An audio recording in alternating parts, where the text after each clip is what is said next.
Okay, well, let's call to order. Welcome, everybody. It is the Tuesday, February 25th, 2025 meeting of the Johnson County Planning Commission. Can we start with a roll call? Yes, Gregory Wolf, Present by Zoom. David Paderas, Present. Kelly Rast, Present. Brad Miller is absent, Lindsay Grisay, Present. Fred Sterrett, Present. Steve McGank, Present. Tim Orick, absent, Leslie Hind. Leslie's also joining us on Zoom, Leslie. Yeah, I'm sorry, I'm present. Thank you. Craig Connell, Andrew Logan, Present. and Kevin Hogan. Here. Thank you. We do have a quorum. I will proceed with the hybrid statement. This meeting is now being recorded in the board hearing room with Planning Commission members attending in person. There is also an option for virtual attendance on Zoom webinar. For Zoom participants wishing to speak, please use the raise hand function in the Zoom app at the start of the agenda item on which you desire to comment. Comments will be received from in-person attendees first, followed by Zoom participants. When it is your turn to speak, the moderator will recognize you by the name or phone number used to join the Zoom webinar. Please state your name and the community where you reside for the record, followed by your comments. All public speakers will be limited to 2 minutes. If you have trouble with Zoom, please call 913-715-9666. Board members, staff, and presenters, please state your name every time you begin talking, and please speak into the microphone so your comments can be transcribed for the record. This is a public meeting. We are presenting live and recording the meeting. Thank you. Awesome. Well, welcome back, everybody. I think we'll start with the public comment. Do we have anybody either in person or on the phone who would like to make a public comment at today's meeting? Okay, hearing none. Can we go ahead and move to the disclosure of conflicts of interest or ex parte communications from any of the commissioners that they'd like to share with us? All right, hearing none, we'll move right on to the agenda. Do any of the commissioners or anybody else have any additions or deletions they would like to propose? Silent crowd, we'll get them talking soon. Let's move on to the approval of the meeting minutes from November 26, 2024. Does anybody have any corrections or amendments that they would like to make? And if not, can I have a motion to approve the minutes? This is Fred Sterrett, so moved. In a second? Steve McGank, second. Okay, all in favor of approving the minutes, say aye. Aye. All opposed? All right, we will approve the meeting minutes for November 26, 2024 meeting. Moving on, I think we have the 2025 strategic plan and 2024 year in review. Good evening, Madam Chair. Jay Leipzig, Planning Director. Pleasure to be here this evening and talk with you a little bit about this. This is an annual document that we put together for the last several years. In your packet this evening is a cover memorandum from me, and then our 2024 year in review and our 2025 strategic plan. So we kind of use this as a way to recap the year and talk about.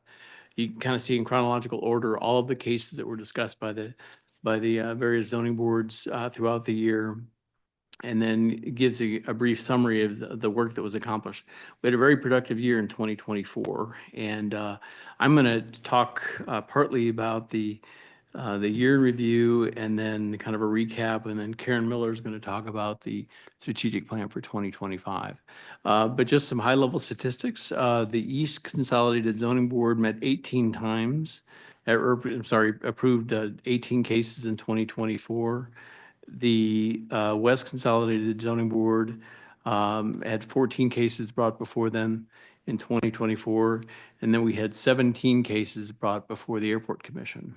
So pretty evenly divided, kind of interesting when you kind of look at that, as well as the Board of Zoning Appeals met twice last year. And I believe the year before they did not meet at all. You know, as you know, that's a group that meets as necessary if there are code issues that where there's been an appeal on a code item. So we watch those cases very carefully because that's a good indication if there's things that we need to be changed in our subdivision regulations or something that is not quite right that requires extra review. It's a good way to kind of watch those and monitor those cases. So keep a careful, close eye on that. Lasts for a long time, but it's a good indicator of when things need to be changed in our regulations. So with that, I will just give a quick update on for the year in review and starting out, just to point out the last 3 or 4 pages is the summary sheets for the both zoning boards as well as the Board of Zoning Appeals. And this is why we give you the quarterly report that shows the cases throughout the year. This is kind of a culmination of that. So if you ever are looking for something or a reference of something or you have questions about throughout the year, you can always find it in this report as well. So kind of keep that as a reference tool for yourself as well. As I said, the Board of Zoning Appeals met twice. And then there's been an uptick of the number of cases for the Airport Commission as well, with 17 cases last year. So that's quite a few. That's almost like another zoning board, which has not always been the case. So that's kind of an interesting phenomenon as well. Just quick, a couple of notes on this report for the year in review. Beginning on January the 11th, 2024, the Board of County Commissioners adopted the new lot of record date from March 1st of 82 to April 7th of 2006. That was a huge change. That was something that really helped staff in terms of our review time for reviewing applications. You'll recall, it seems like that was forever ago. But that was I believe this body approved that in November of 2023 when that was approved at a public hearing, and then it went to the Board of County Commissioners in January. So that has been a huge help for our staff in terms of review time for applications. And then we also had the formal approval of both our airport land use compatibility plans. This body had a public hearing on that in October, and then the Board of County Commissioners approved them in January. So those 2 documents will be included as our comprehensive plan update. So that's actually a chapter in each comprehensive plan. So that is a huge accomplishment in itself, and something that you can see some of the cases with land use compatibility with the airport cases. It's much smoother than it was previously working with the board. And so in presenting that information and using those best case and best practice scenarios that are incorporated into that plan has made staff's jobs much easier, as well as developers trying to interpret what the code says and being able to accommodate and prepare projects that are consistent with those documents. So that's helped a lot. We also started our comprehensive zoning and subdivision regulation update, which we'll talk more about that tonight. The Board of County Commissioners approved funding on that in 2022. And then we were delayed a little bit because we wanted to wait until the airport compatibility plans were completed and when those were finished. So this is a very comprehensive effort. It's about an 18-month project. And you'll hear more about this in a bit, but we've started that work in 2024, working with a consultant who was introduced to this body as well. There's been stakeholder meetings. We've created a web page, so there's additional documents on that to update the public, and then we'll continue to have updates to this body throughout the year. But that is a significant project. Essentially, at this time, we're involved in their drafting the document. It's divided up into modules, and so they'll be preparing and drafting various modules as we move through the year. So just started that work. We'll talk a little bit about the assessment report, which has just been completed. That's essentially a review of our subdivision regulations.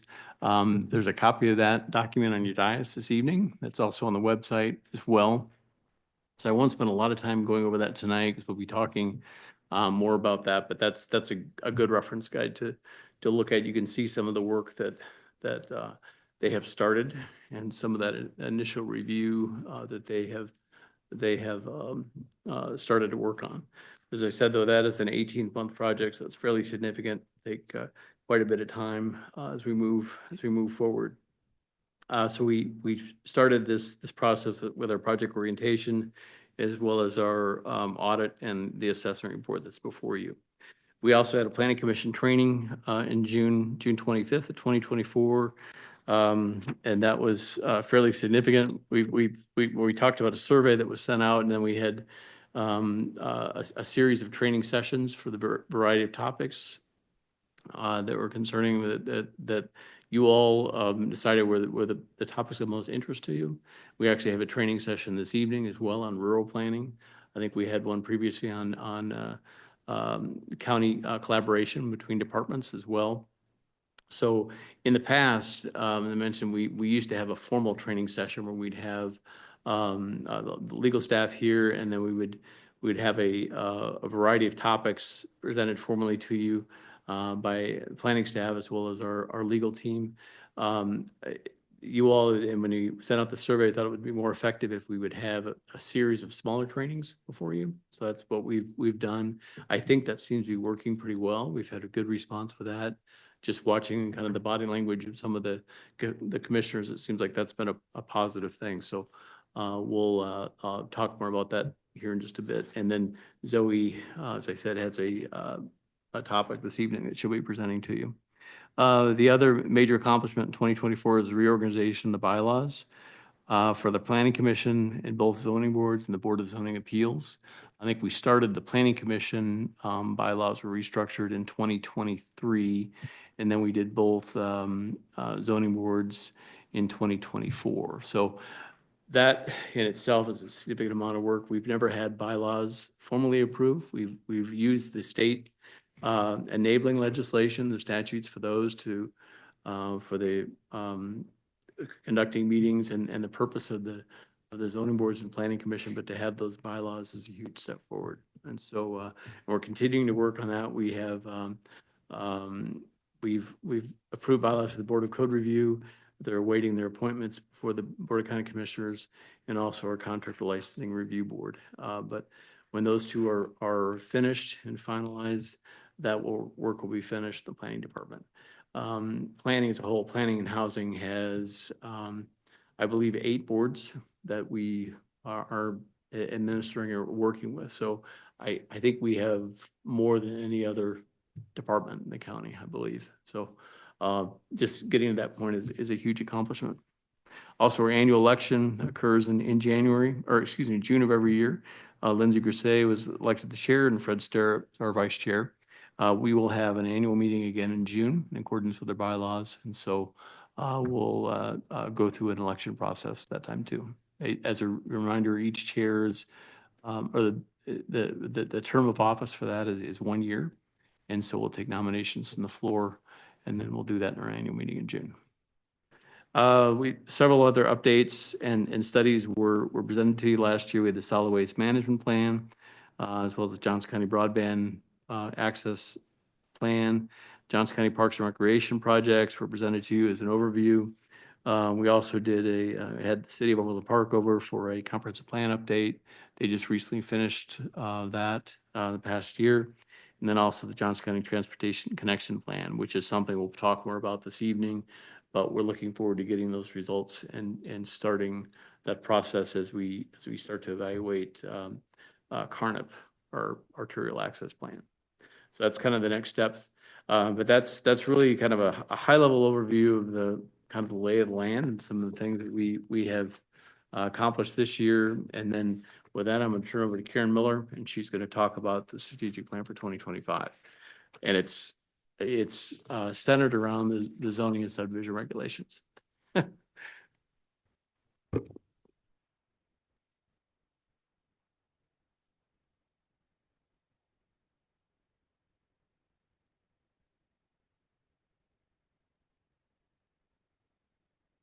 No, that's okay.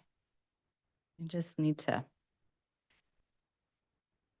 Oh, I'm having trouble because this. Thank you.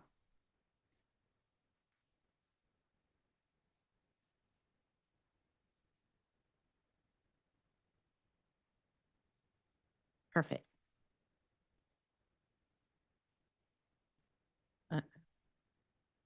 Okay, so I'll be talking about the planning opportunities of 2025. And the first thing that I wanted to show you is on our webpage. This is the planning webpage. We have a a zoning regulations update site. And so people go to our main webpage for planning. You click on the regulations update, and it takes you to its own page. And this is a great place to send people if people from the community are talking to you about this update and they want more information. You can just tell them to Google Johnson County Planning and find this page. And it starts out with the goals for the regulation update. And you've seen this before in your introduction from Clarion, but it's a great summary of the things we're trying to accomplish with this new set of zoning regulations. First and foremost, zoning regulations implement the Johnson County Rural Comprehensive Plan, and then there's other great information in here. You've seen it before. I won't read it all, but that's a really good place to send people. And then it also has the timeline in our calendar of events. And so we're right here. We're in phase 3. Just this month, we started drafting regulations. And so those regulations will be broken up into modules. The first module that we'll see will be districts and uses. Other modules we think that you'll be seeing would be like development standards, and then other things like administration and procedures, definitions, things like that. But the first couple modules will be really kind of the meat and potatoes of what we'll go with forward, our new zoning districts and our new processes. And then if we backtrack, Jay recommended mentioned our phase 2, working on our outline and our Clarion doing an assessment of our current regulations and where we should go with our new regulations. And so you've received the copy of the assessment report prepared by Clarion. And then at the end of this page, you can also click on it and see it online. So if people are interested, you can just tell them to look at the bottom of the page. And so I'll just point out that online, it gives a great summary and introduction. The introduction talks about the comp plan and how we want to uphold the comp plan. But if you click on guiding plans and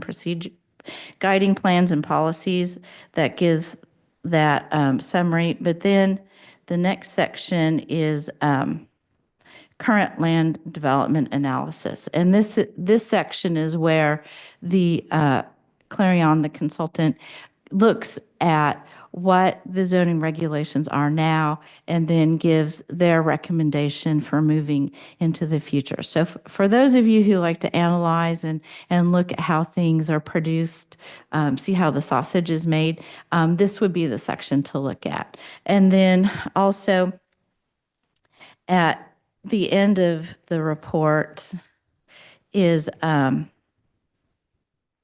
the public engagement, which I'll just do this. We have a public outreach and engagement plan. Here it is. It's section 6. So if you're interested in how we plan to fold in the public and how we want to engage them. This is a little bit general, but just know that our consultant is very good at engaging the public, and they've done a really great job of helping us identify stakeholders. We've had some stakeholder meetings. We'll have some more meetings with public infrastructure people. So they've been helpful in working with people. And as we get these draft modules of drafts of the different sections of the upcoming zoning regulations, we'll start folding the public in more. And then also, after we get this first module for districts and uses, we'll work with the advisory committee, which is comprised of current and previous planning commission and zoning board members. They'll give recommendations, and then eventually the module will come to the planning commission, and eventually we'll put it online on our site.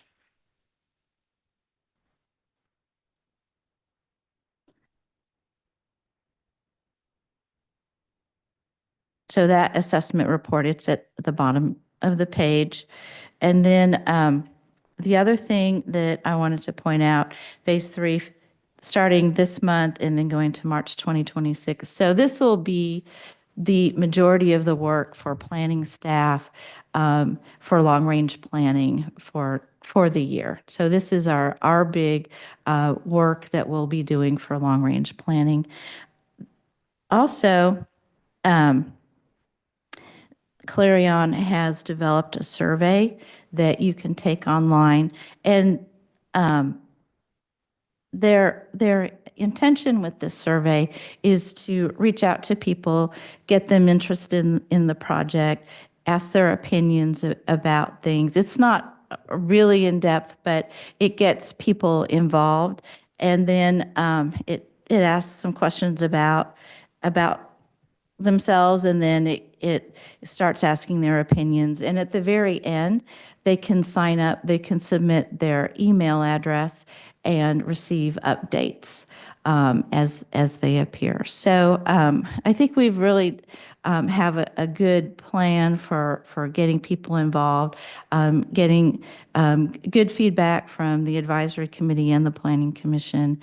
And I like the Clarion's approach to break up the entire zoning regulations into modules to draft and review kind of a piece at a time. Then we'll put it together and look at the whole thing. But I think this is a lot more manageable. And then the other thing that I like about this webpage, if I can actually get back to it, is, oh, here we go.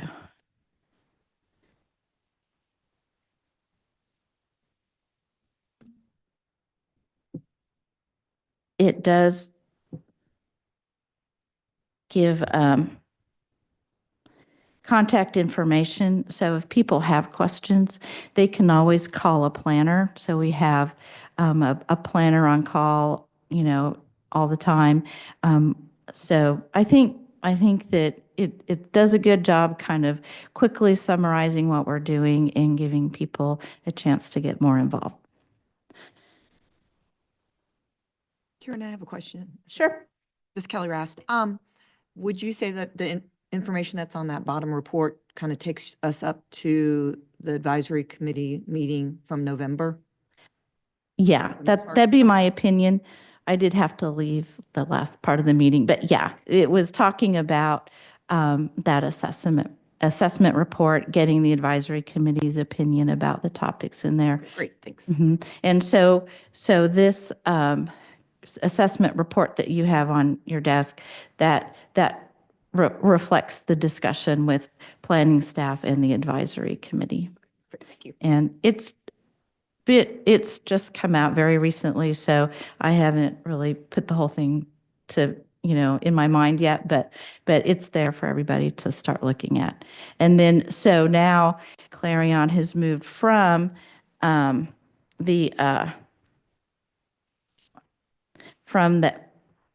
creating that assessment report to the first chunk, and that is drafting a module for districts and uses. And so if you look in the assessment report, in their analysis, that is the first couple sections that they do in their report. Are there any more questions about the zoning update? If not, I'll move on to other ideas. Yeah, this is Commissioner Grisay. Quick question. What would be the best mechanism for the commissioners to voice some topics or things that we would like to see in the draft regulations? I don't know if it would be appropriate to either kind of have us talk about those here or submit those to you in writing. Because I think in the past, year, we've talked through certain issues, whether it's like subdivisions and ability for neighbors to organize and pool time for meetings or just notice to neighboring landowners. And I was curious, bef- would you suggest that we propose those to you here or in writing so that we can consider them in the draft regulations? Lindsay, Jay Leipzig, address that one for you a little bit. The subdivision regulations does include a lot of the things we talked about over the last couple of years, like, providing more clarity for conditional use permits, for example. Our sign regulations are indeed being updated, so they're consistent with state regulations. I would say though, and Clarion will provide updates as well as we start this drafting process. I think though, if you would like to submit comments to us, that'd be fine. Written comments are always great because we could forward those on to and incorporate them and give them a chance to comment on that as well. We've got a pretty good team of, they're really focused on best practices throughout the country for counties similar to Johnson that are suburban, or becoming more suburban, but they've been primarily rural in the past. And so that's balancing that. They're very knowledgeable about that and how to balance those things. But I would say, yes, if you could submit comments to us in writing, and then we'll also have opportunities for Clarion to provide updates to you as well, and the advisory committee. Thank you so much. I'd ask my fellow commissioners, do you see a benefit to us talking through those, or should we just copy each other on the written thoughts for the comments to the regulations? This is Kelly Ross. I probably would say, like what Jay said, submit them and then we could talk them at the advisory Mm-hmm. meeting. Clarion's been very good in listening to like sort of our rural concerns versus Overland Park and there's been a few things that I can tell they've had sort of a little bit of aha moments and like, okay, I get that. So I think it's okay to submit the questions. We can, talk about them at the advisory committee. And then if there's more issues, then it can be brought back here for a second. But I think, aren't we going to actually at some point we'll have the time to then, my understanding is to go through them as well once Clarion has kind of put it all together in sort of a better model format. Madam Chair, just to concur with that, I think that's, Commissioner Rath said it more eloquently than I did, but yes, I think putting those comments together in writing and then letting the advisory committee talk about them and chew on them a little bit in an open discussion at those meetings, and then bring them back for a full discussion with the Planning Commission, I think would be probably the best way to do it. And then the other piece to keep in mind, this is a long process, or not long, but this is something that will be going on throughout this year and in summary, as Karen had said, they're finished with the reviewing part of it. They reviewed things, they've talked to staff, they've talked to our stakeholders, and so now they're starting to begin the writing. So now is the time to really kind of pay attention to these things, and so that input is important. Wonderful, thank you. Do any of the other commissioners have any questions for Karen? I think we're good. All right, perfect. And then as Jay mentioned, Zoe put together great training, 3 sessions last year, and then tonight Zoe will be doing the 4th. And we're also doing Board of Zoning Appeals training in April, and we'll look at their roles and responsibilities. And then Jay also mentioned that the connection plan, and just to emphasize that this connection plan is a regional look at the transportation plans, not just Carnap and Johnson County, but all of the area cities and KDOT. And the goal of that plan is to give each each municipality a set of recommendations for their individual transportation plans. We will be getting our own set and recommendations for CARNIP.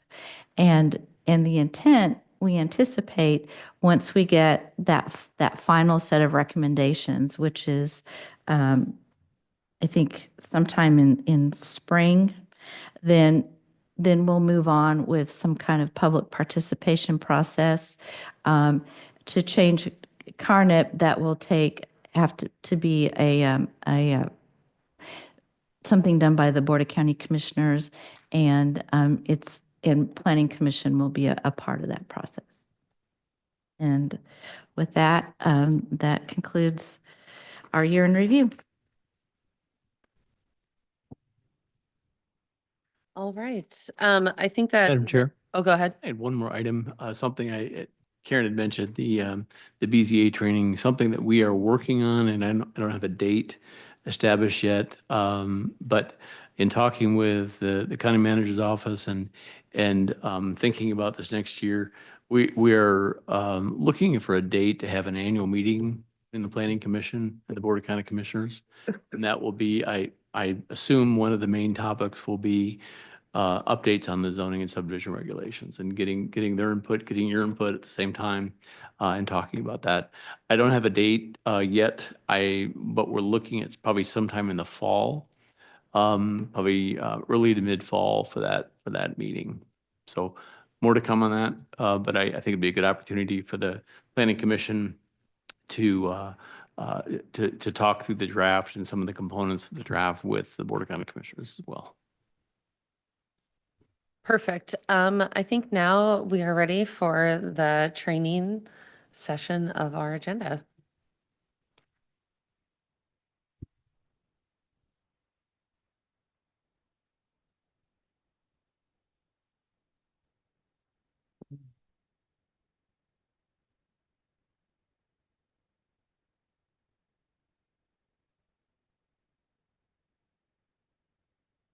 Good evening, Commissioners. Zoe Brown, Planning. So tonight we will be wrapping up our training series talking about rural planning. So for this session, our goals are to integrate the previous training topics, utilize planning principles to evaluate a rural development application, and deepen our understanding of rural planning as we head into the zoning and subdivisions regulations update. So since the Planning Commission will be involved with the regulations update, we thought that it would be beneficial to work through a real-world planning question to give you a sense of how we utilize the regulations on a day-to-day basis and the considerations we make and how they impact the community.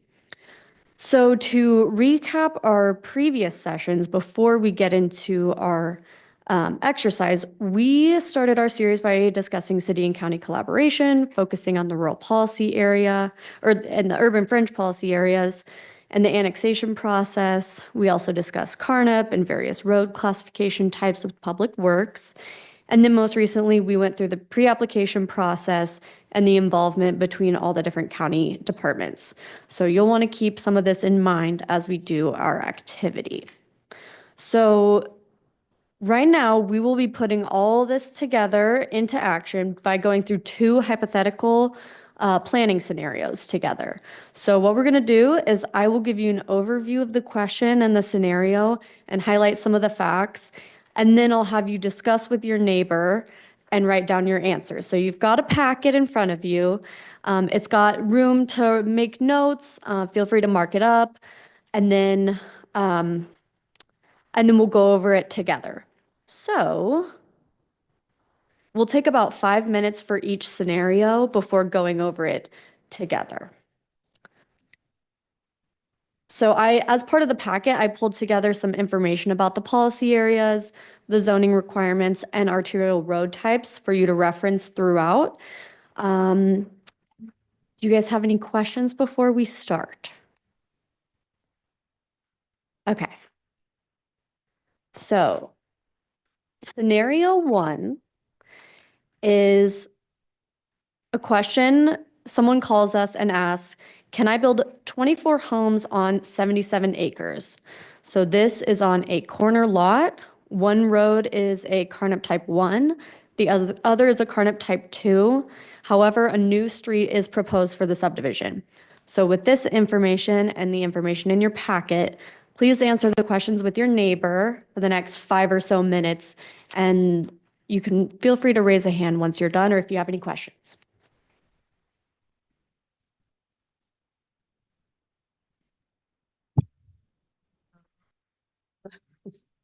I didn't realize there would be a test. I didn't either. What,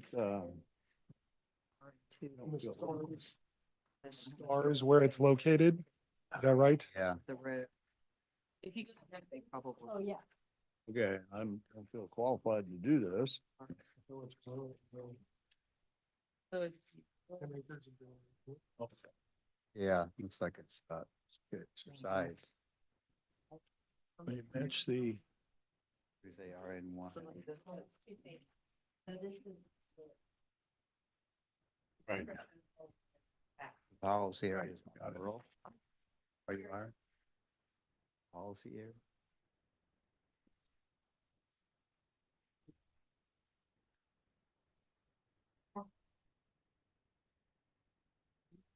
Rural traditional, rural, and then urban fringe. Want to join us, Andrew, or are you with the other? Oh, yeah. Okay.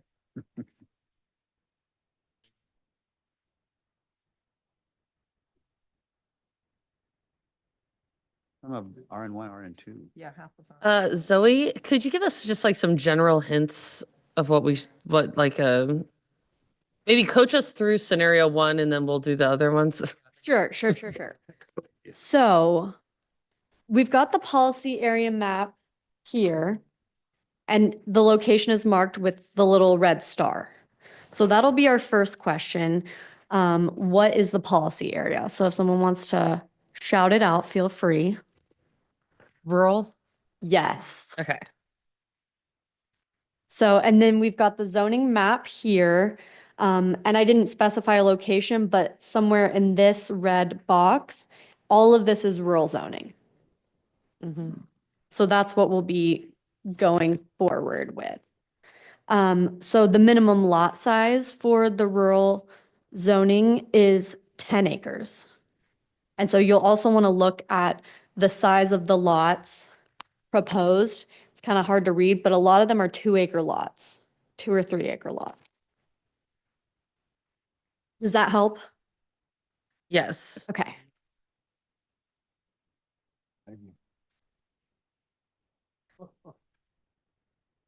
I guess that's. You have the a minimum magnifying lot size glass would have to handy? be 10.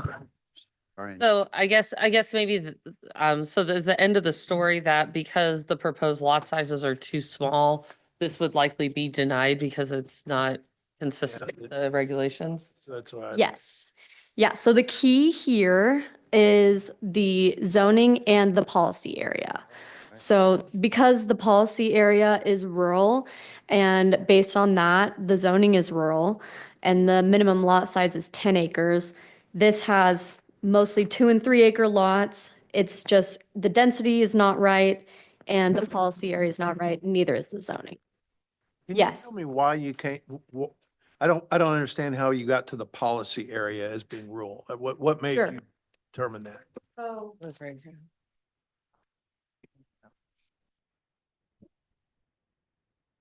Is that what they were trying to change it to? Were they? Okay, so So if it's yellow. where it's at? That should be zoning, like it should already be given, but I Oh, I got you. What's Okay, color makes coded sense. is, Mhm. Okay. Okay, cool. have it's RN2. Thank you. Okay, we're doing it. Their zoning. We're all planners. So May have- questions are, can you know? At RN1 and RN2. I just thought I heard that. So Diane was saying, this information sheet with the policy area map and then the descriptions, that's from our comp plan and that dictates the zoning. So that's kind of going back to what Karen said about the comp plan leading us directly into the zoning and subdivision regulations. So, great job. Very beginning, when you were first talking about this question, you said something about half was RN1 and half was RN2. Oh, no, it's all rural zoning Oh. for this one. Pick Yes. that up. Okay, thank you. So, but really quick, before we move off of number one, I thought you had mentioned about the road types. Mm-hmm. So could you tell me what that information would lead us to in this Yeah. scenario? So, oh, there's the timer. So for an application like this, the carnip types really doesn't have an impact because there's a local road here.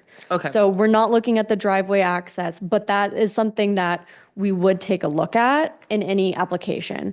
But some of the information there is not necessarily relevant because in planning, a lot of the times you're going through stuff and you're like, what am I looking at? What is relevant? You're having to suss out what that is.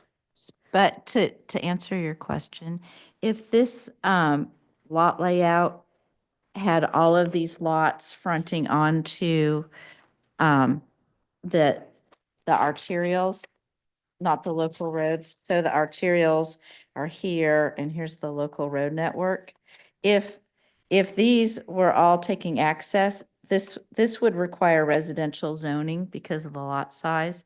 We do not allow, we meaning both the comprehensive plan and the zoning regulations, we don't allow residential zoned lots front onto the arterials. Right. So would planning recommend approval? Yes or no?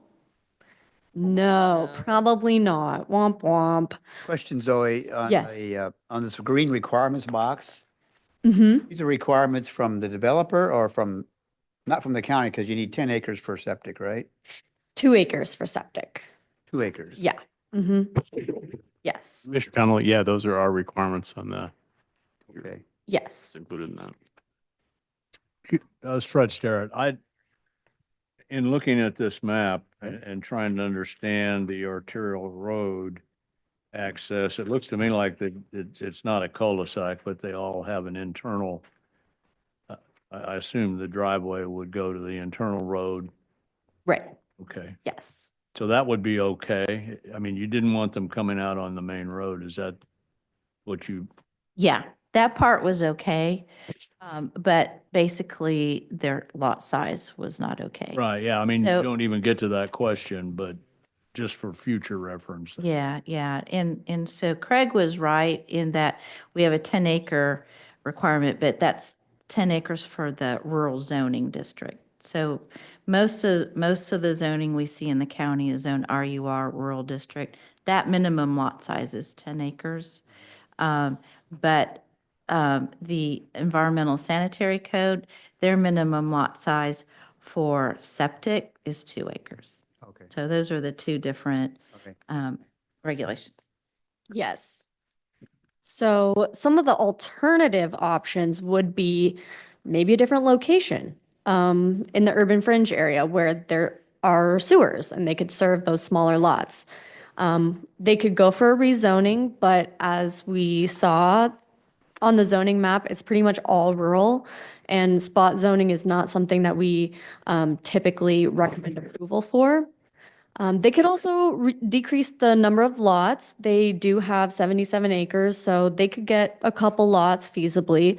But those are kind of the overarching things that we look at. Are you guys ready to move into scenario 2? Yes. Okay.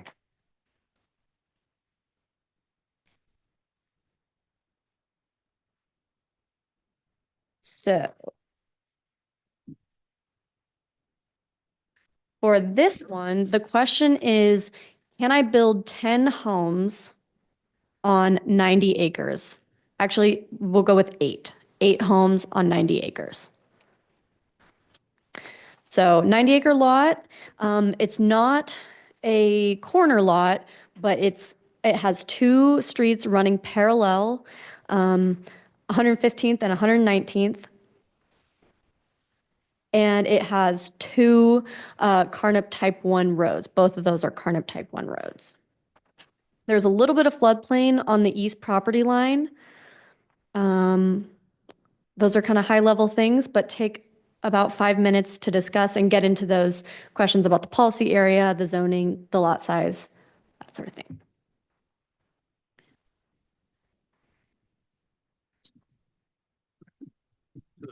Yeah, it'd be rural and rural for the zoning policy area. It's like all. All driveways, yeah. But don't they have to have like a 200-foot distance? No, it's 330 feet. Here, okay. One road, They have that? 30 feet. Little one, huh? Yeah, we need numbers. Normally it's four to one is them.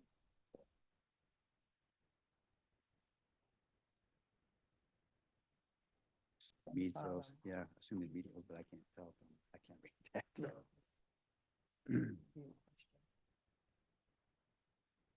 Long the driveways are 330 feet apart. I could pass it.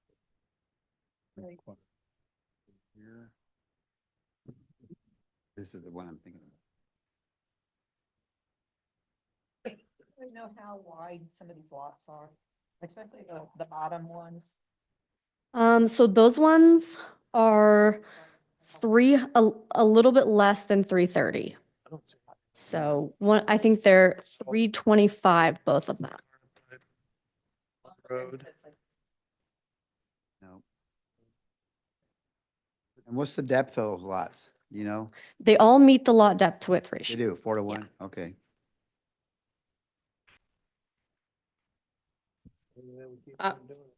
All right, Zoe, do you want to walk us through? Yes, is everybody ready? Yes.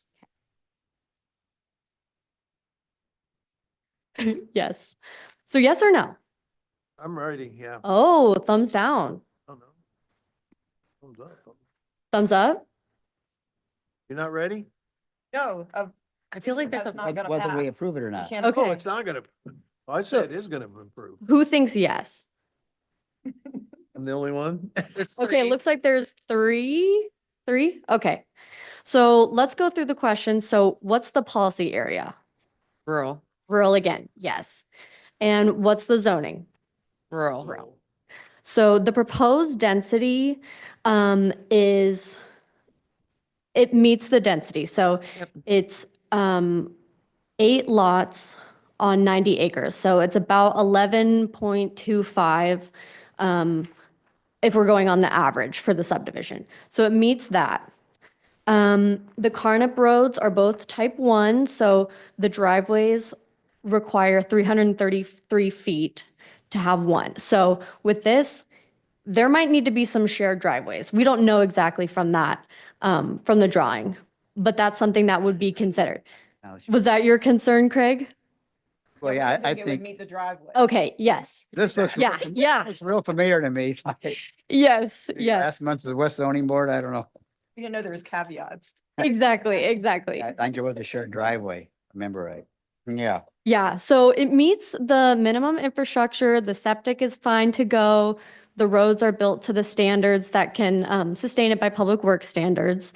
And the driveways, yes, some of them meet the 330 feet criteria, but there's also an option to use the shared driveway agreements. Yeah, so that's another consideration that we would look at, for sure. So this case was actually approved by the West Zoning Board. Driveways were one of the main issues with this case. So they did have to do a couple shared driveway access easements, but staff supported the application because it fit the policy area, met the zoning requirements, and it had the minimum infrastructure. So, oh, go ahead, yeah.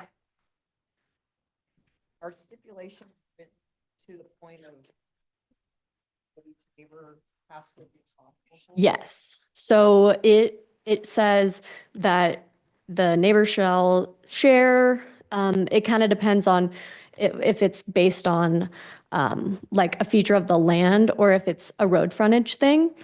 But yeah, yes, and these So are the re- supposed the to be. requirement is that they have to decide. It's if it can be 50/50 or they can present their own document that they both agree to for whatever. Typically, so the driveways are built before, before the lots are sold, I think, before the plat is recorded. What we typically do is stipulate that that the entrances are installed prior to filing the plat, to make sure that they get in. And then on the plat, the location of the shared entrance is shown, and then limits of no access are put across the rest of the lot. Yep. Mhm. Are you asking, when you say this, like 330 foot per driveway, is that what the feet they need in between each driveway minimum? Is that what does that mean? That's per lot, but I don't know, is it a spacing? So yeah, 300, so the way in the regulations it's written is that each driveway requires 330. So if a lot only has a frontage of 300, it doesn't have it. But if there's two lots side by side, let's say both lots are 300, if they have a shared driveway, then that's 600 per driveway. You'd have to minimum lot front of 330 foot. Is that what you're saying? Not For in the driveway. driveways, but It's the way we make them have it. We only allow two lots to share a driveway. And so they have to total it, that. But we also have a lot width requirement of 300 feet. So the lots themselves can't be narrower than 300 feet. So we kind of have two regulations that work hand in hand, but the driveway is what we were looking at right here. And site distance kind of plays a role in the spacing of those. If there's any topography, then you don't want a bunch of people turning on to the road or whatever. So these are some, but definitely not all of the things we consider in rural development applications. So I hope the activity was helpful in seeing some of those high-level considerations. Maybe a little bit more exciting than getting another lecture, but this will be a good thing to tee you up for the zoning and subdivision regulations so you can kind of see how they work in action. Happy to answer any questions, any other questions you have. Thanks. Thank you. Pretty tricky, Zoe, pretty tricky. It is tricky, it is. Wonderful. Well, with that, I think we would move on to the director's report. Again, Zoe, thank you so much. Thank you, Madam Chair. Jay Leipzig again. Yeah, thank you to Zoe for doing this and putting this together. I think it's certainly, many of you, I think, have been through our previous planning sessions where we had legal there as well as planning staff going through things. And this is much more engaging to do it this way than sitting in a room for an hour and a half talking about these things. So I think this seems to be much more effective. So I appreciate Zoe putting that together. I think this information sheet is actually very valuable as well, because you can definitely see that some of the things that staff looks at when reviewing applications. The other note to say that, rural planning, coming from a city planning background is very different. It's very, road access, water access are huge issues, and they seem fairly simple when you look at it at the onset, but they have huge implications for the future as the land gets divided from further property owners or additionally down the road. And so staff evaluates these applications very carefully, and the access, shared driveways, the maintenance of those driveways, those are critical items that we look at. And that's something you don't see typically in urban planning or from a city planning background. So it's very important, but at least you have somewhat of an idea in terms of what staff looks like with these things. Onto the director's report. I don't have a lot to share tonight, except that there was an email sent out for an annual new applications need to be submitted for our boards and commissions. So there was an email with that information, but there's also paper copies on your dais tonight with the each person on the planning commission and the zoning boards needs to submit a new application That's one of our legal requirements to require that every year. So if you'd like to do it this evening, you're welcome to. If you want to do it and fill it out, and send it to us, send it back to us, you're welcome to do that too, if it's more convenient for you. But we do have paper copies here this evening, as well, if you'd like to complete it here.